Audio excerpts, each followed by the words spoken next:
I'm Owen Bigland. This is the Inside Edge video blog. Okay, let's reflect back on the comments I received on a blog I did last month on the loan shark credit card rates and the stress test, and how not just me, but a lot of people have been coming out saying, who exactly are we trying to protect with this stress test? It's not doing what it was supposed to. If anything, it's hindering people from getting into the housing market who need to get into the housing market, as opposed to being on that renter's treadmill for life. We're not doing anything about credit cards at 20 and 25%. Those go unchecked, but getting a mortgage at 2%, we're protecting people from themselves, doing everything we can to make it more and more difficult to have people get into home ownership in a appreciating asset that's using leverage, that's tax-free at 2% interest rates. It's nuts. But of course, as I always expect it, you'll always get these guys that comment, and I've seen it in other blogs as well, about, I don't know where they're coming from. They're as I've always said here, you can't protect people from themselves. Yes, there's always going to be people that take on too much debt, take on too much mortgage. Well, I can tell you, they're not doing it from the main lenders. You can't over-leverage or take on too much debt from Bank of Montreal or TD or Royal Bank. Most of the time, they're going to want 15 to 20% down, maybe more. You're going to have 2 years worth of income verified. Now, the ones that might take on too much debt, they can't get approved from the main banks, and maybe they go to some of these second and third tier lenders, these loan sharks, who will lend them the money at 7 or 8%. Those are the ones that'll probably get in trouble, but you're not going to save everybody.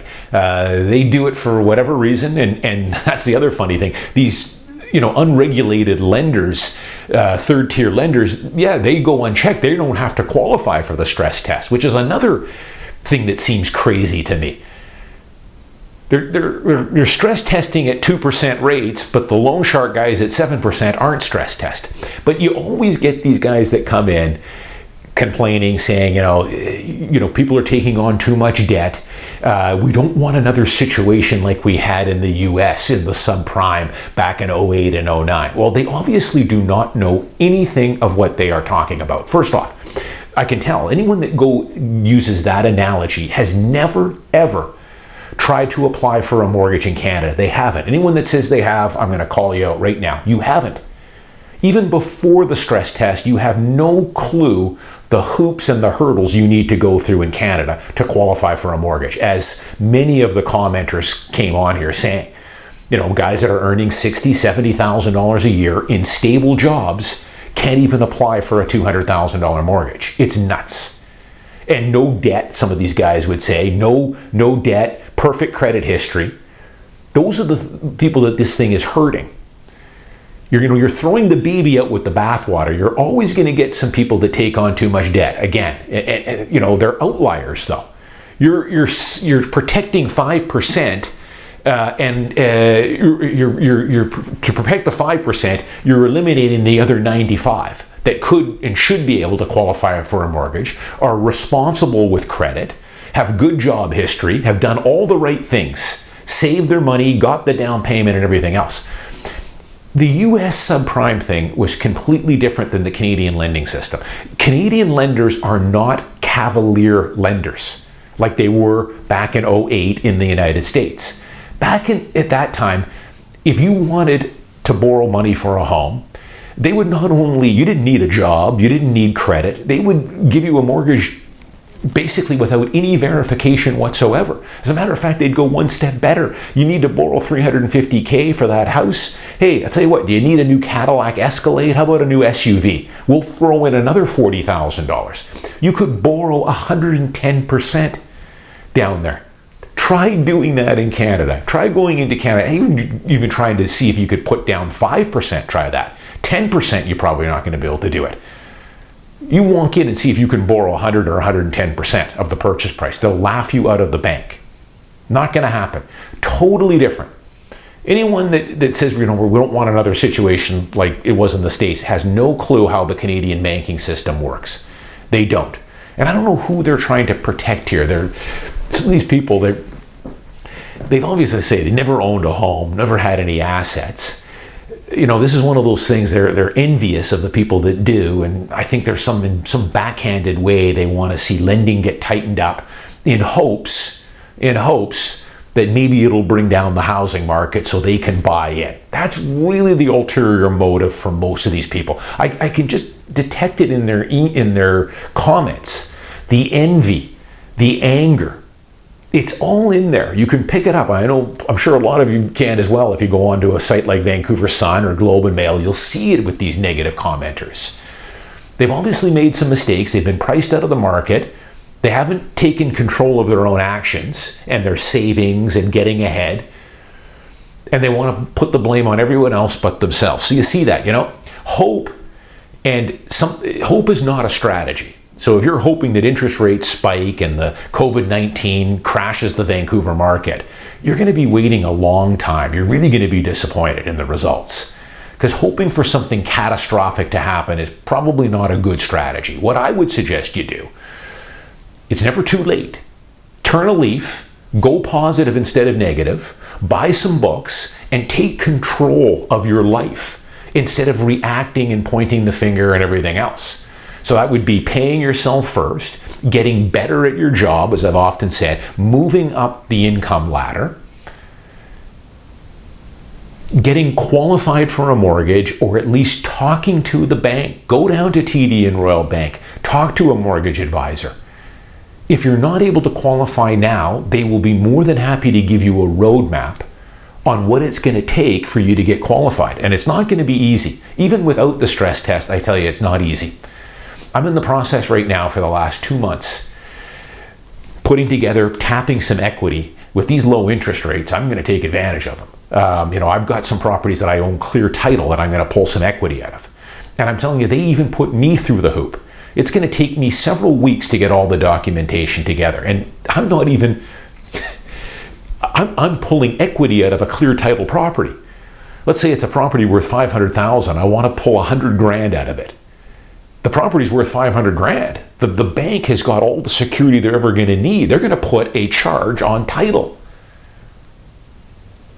for that $100,000 or $150,000 mortgage. There's zero risk, but yet I still have to provide 2 or 3 years worth of T4s, statements showing that I'm current on my taxes, some of my investment properties and the rental verification that my tenants are paying me, property tax notices, assessment notices. They're going to want to do an appraisal on these properties to make sure they're worth what they're worth. And then I'll go through the 2% stress test on top of that. So it is very difficult to get a mortgage here in Canada, far too difficult in my opinion. As I say, here you are borrowing to buy an appreciating asset, a principal residence at 2% interest rates, and yet credit cards and these unregulated lenders, loan shark lenders, don't have to go through the stress test. It's crazy. Our system is nothing like what it is in the US. The final thing I'll comment on here, because I was reading an article here from Jim Cramer on CNBC. He does the Mad Money show. And he was commenting in the last couple of weeks, the amount of negative comments and hate that he has received on his Twitter account and on his website has hit all-time highs. And it doesn't surprise me. We are in some tough times right now. There are some people that are really in dire straits here, and I feel for them with what's currently going on. We got to get this economy going. I'm a believer, and I think we should start kicking this thing up and start opening and relaxing things here starting in May for sure. I know it's a pandemic here and we've got to, be careful with this that it doesn't jump again. But at the same time, I'm worried for these people in the blast zone, these small business owners, restaurant owners, hospitality business. We've got to look out for these people. We've got to get the economy back going again. So there is a lot of anger and frustration out there. But people have to remember here in life, I've often talked about, the mindset you need to have. You're either a negative complainer or you're an optimist and you're moving forward. And it's times like this that are going to reveal a lot of character with people. You're seeing it play out on the message boards and the comment sections on blogs like mine and other investment sites. You're seeing the amount of anger high here, that they want the market to crash and all this doom and gloom and everything else. I can understand you're frustrated, you're out of work and you're in some financial hard times here. But, you've got to turn a leaf here. There's only two ways to go in life. You know, you've got to take control of your own actions. You know, part of this I've talked about before too. I mean, you know, financial literacy, first off, should be taught in grade school. It's amazing that we don't teach some of the basics of paying yourself first, how to apply for a mortgage, buying your principal residence, how to invest for retirement, how the TFSA works, how the RRSP works. This should all be started in grade 6 and run all the way through high school. The other thing that brings so many people down is these negative news stories that these mainstream media loves to put out to try and grab you with headlines. They're written by people that are getting paid $50 an article at a community college. They have no background in economics or real estate or investing. And it's an envious, one-sided negative story to make you feel better about the situation you're in. And that just perpetuates your problem. It's just delaying you from doing anything and taking any action. It verifies the fact that, hey, I knew I shouldn't have bought that condo 10 years ago because now the market's going to crash. Well, guess what? They've been saying this for 30 years. They've been telling you that for 30 years in the stock market too. There's always going to be good years and bad years. That's par for the course. That's the price you pay to get superior returns. You're going to have some years where the market's up 10 or 20%, and you're going to have some years where it's down 10 or 20%. But you have to understand that.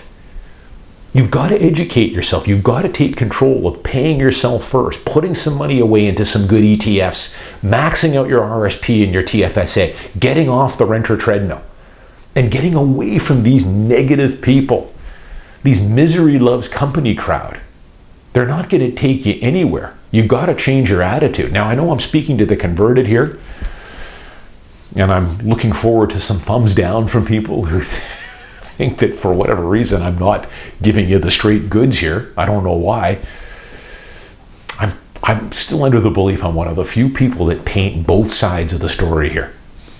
I've always advocated the long-term benefits of owning quality Vancouver real estate, whether that's a principal residence or an investment unit, and just putting your money in a good index fund, and then later on, if you want, buy some good quality dividend-paying stock. Don't try and outsmart the market. You're not smarter. Know your limitations. Just buy and hold. That's the whole secret to success. Buy and hold. That's all I've done for the last 30 plus years. It's worked out really well for me. And it can work out really well for you. Ask yourself the advice you're getting from some of these other people, these doomsdayers. What is their background? How much real estate do they own? What's their RSP and TFSA like? Are they a multimillionaire? Or are they struggling paycheck to paycheck? Most of the people I see doling out the negative news are paycheck to paycheck. So why would you have the ear? Why would you be listening to those type of people? Why don't you do it the right way? Buy some books, go onto some blogs, start getting more positive. But I tell you, I feel for these people. I know, and I think it's going to get really bad later this summer because we're only a month and a half into this thing. What's it going to be like later this summer when people have missed 3 or 4 paychecks?